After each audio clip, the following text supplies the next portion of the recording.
आंबट गोड कैरीची पाचक वडी करण्यासाठी लागणारं साहित्य आहे 2 मोठ्या कैऱ्या, साधारण वजनाला 500 ग्रॅम आहेत आणि इथे मी तोतापुरी आंब्याची कैरी वापरणार आहे।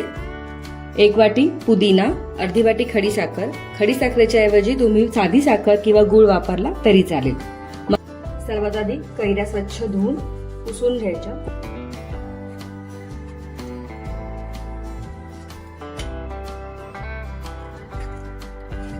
कैरीची साल काढून झाली आहे, आता आपण बारीक चिरून घेऊया। कैरीत थोडासा बाट व्हायला सुरुवात झालेली आहे, चिरून झाली।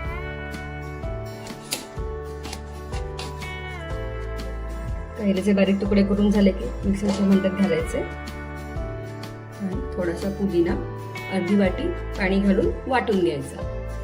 पाणी अर्धी वाटी जास्त घालू नका, नंतर आपल्याला तेवढंच आटवायचं आहे। कैरी आणि पुदिनाचा पल्प असा तयार झालेला आहे। आता हा आपण गाळून घेऊया, म्हणजे कुठले चंक्स आतमध्ये असतील तर ते गाळून घेऊ। हा पल्प आता आपण हा गाळून घेऊया। छानपैकी बारीक वाटून झालेला आहे, अगदीच अर्धी वाटी पाणी पुरेसं आहे। बोलता बोलता अगदी 2-3 मिनिटांमध्ये गाळून सुद्धा झालं। गाळून आपल्याला असा एवढा पल्प मिळालेला आहे।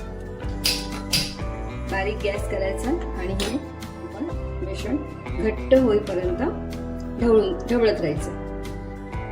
त्यात आपण सुरुवातीला जिरेपूड घालायची 1 चमचा, थोडीशी मिरे आणि अर्धी वाटी खडीसाखर। कॉन्स्टंट ढवळत राहायचंय, मध्ये मध्ये थांबायचं नाहीये, आता मिश्रण खाली लागू शकतं। सुरुवातीला फ्लेम थोडी हाय करून घ्या साखर विरघळेपर्यंत। मी अर्धी वाटी खडीसाखर घेतली, कारण की तोतापुरी कैरी जी असते ती जास्त आंबट नसते, खोबऱ्यासारखा थोडासा गोडवा असतो त्याच्यामध्ये, त्यामुळे खडीसाखर कमी लागू शकते। पण जर तुम्हाला दुसऱ्या कुठल्या कैऱ्या मिळाल्या तर मात्र तुम्हाला खडीसाखर किंवा गूळ किंवा नॉर्मल साखर जी तुम्ही वापरणार आहात त्याचं प्रमाण थोडं वाढवावं लागेल। 5 ते 7 मिनिटं झाली की कैरीला अशी उकळी यायला सुरुवात होते। जरा जपून करा, बाहेर उडतं हे। त्यांना जाड बुडाचं भांडं आणि खोलगट जेवढं घ्याल तेवढं खूप चांगलं पडेल, म्हणजे अंगावरती उडणार नाही। 10-12 मिनिट झालेले आहेत, थोडासा याचा कलर सुद्धा बदललेला आहे। मी याच्यात थोड्या वेळाने खायचा हिरवा रंग घालणार आहे। थोडासा खायचा कलर घालूया आणि तुम्ही जर माझ्या चॅनलवरती नवीन असाल तर लाईक, शेअर आणि सबस्क्राईब करायला विसरू नका। त्याचबरोबर कमेंटही करा। कलर घालणं पूर्णतः ऑप्शनल आहे। बऱ्यापैकी असं हे आटत आलं की थोडंसं मीठ घालायचं, काळं मीठ आहे हे, अर्धा चमचा लाल तिखट। लाल तिखट सुद्धा ऑप्शनल आहे, वरून तुम्ही गार्निशिंग करताना घातलं तरी चालेल, म्हणजे दिसायलाही छान दिसेल।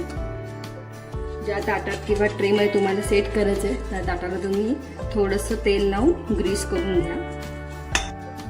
घट्ट होताना मिश्रण की थोडंसं अर्धा चमचा लिंबू पिळायचं, जेणेकरून आपण जी साखर टाकलेली आहे ती क्रिस्टलाइज होणार नाही। भांड्याच्या साईड सोडायला सुरुवात केली की समजायचं की आपलं मिश्रण चांगलं शिजून झालेलं आहे। कैरीचं मिश्रण आपलं असं एकजीव झालेलं आहे, गोळा व्हायला लागलेला आहे त्याचा। ह्या स्टेजला आता आपण ट्रे मध्ये सेट करायचं। गॅस बंद करते मी।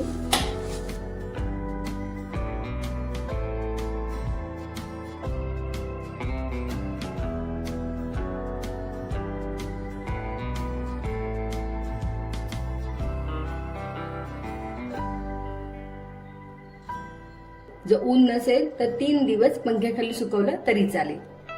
मग याच्या वड्या करून 6 महिने आपण फ्रीज मध्ये आरामात टिकवू शकतो।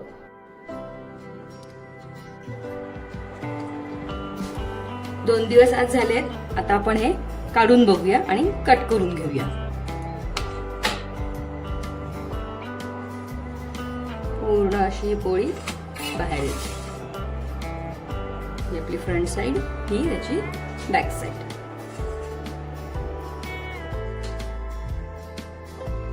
आपण हव्या त्या आकारामध्ये ही आपण पाचक वडी कट करू शकतो।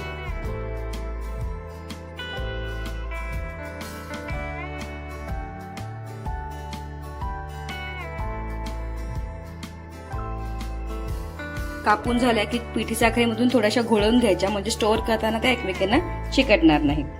स्टोअर करण्यासाठी असं क्लीन रॅप सुद्धा आपण करू शकतो, जेणेकरून आपले हात चिकट होणार नाहीत.